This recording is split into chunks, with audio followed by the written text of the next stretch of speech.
criminal enterprise that's all feeding towards this one individual's depravity of wanting drugs and sex and rock and roll and everything in between, that everyone seemed to know and go out and facilitate what Sean Diddy Combs wanted. Even in part of these allegations or these complaints, they call his chief of staff the Ghislaine Maxwell to P. Diddy's Jeffrey Epstein, saying that this was a total sexual enterprise to feed into his desires. We have sexual assault allegations. We have sexual harassment allegations relating to what he deems to be an employment relationship. We have allegations that Sean Combs and his son were involved in a shooting and that he was told to cover up helped to cover up that shooting with the police, that he was told to lie to police.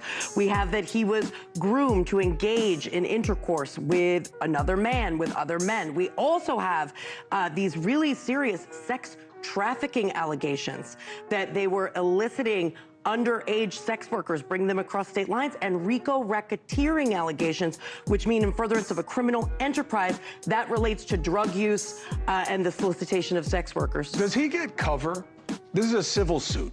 Does he get cover for acknowledging his behavior in criminal activities, or does he say it was all forced? That's what I found to be so interesting about this. He actually admits in this complaint that he lied to police officers, and he's just saying that he was under the manipulation, the fear of threat and intimidation by Combs. So that's not necessarily enough to save you if there were to be a criminal inquiry down the line. So it's a risk to kind of thicken out the situation, because now there could be an after effect. He could get a settlement here, or he could go to trial and win this and then wind up having his own legal problems. A lot of these allegations are criminal in nature, although this is a civil complaint, so presumably if it were investigated and deemed to have some veracity, there would be more to this. But this is based on sex trafficking allegations as well as claims that are criminal in nature. For me, I'm thinking SDNY, that being the Southern District of New York, right here in Manhattan, they're probably looking at these allegations and thinking, where are the videos? Where are these still shots that we're seeing in these complaints? And can we investigate it to see if there's more here, potentially criminal charges?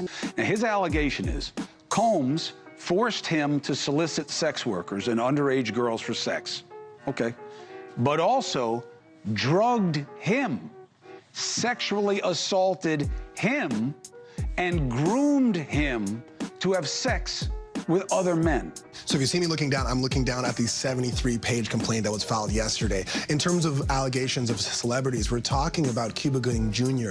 being shown through still photos of what the complainant says they have videos of groping him. There are allegations of P. Diddy touching the genitalia and anus of the complainant. And also, if you look to the complaint here, there's a few Easter eggs here where it says the rapper redacted on Mr. Combs' yacht consorting with underage girls and sex workers. And you look down to the redaction, it says, well, the person is a Philly rapper who dated Nicki Minaj. I think that may be Meek Mills. And also says an R&B singer redacted in Mr. Combs' Los Angeles home, consorting with underage girls and sex workers. When you go down to the redaction, it says he's a Grammy Award-winning R&B singer who had trouble with law enforcement after assaulting a Bayesian billionaire. I don't know who's a billionaire from Barbados that we know that dated someone. That sounds like Chris Brown. So there's a lot of big names here, both as Easter eggs and also just on the front pages of these allegations. Wow, just huge. Now, the lawsuit also claims the misconduct happened during the creation of Diddy's latest album, the Love album, and is seeking, as we've mentioned, $30 million.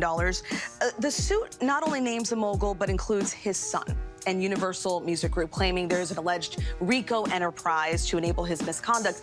Explain why the lawsuit goes beyond Diddy and what's kind of at stake here. This, along with Cassie's lawsuit that you talked about earlier that was settled, reads a lot like what we saw in the R. Kelly case in the EDNY.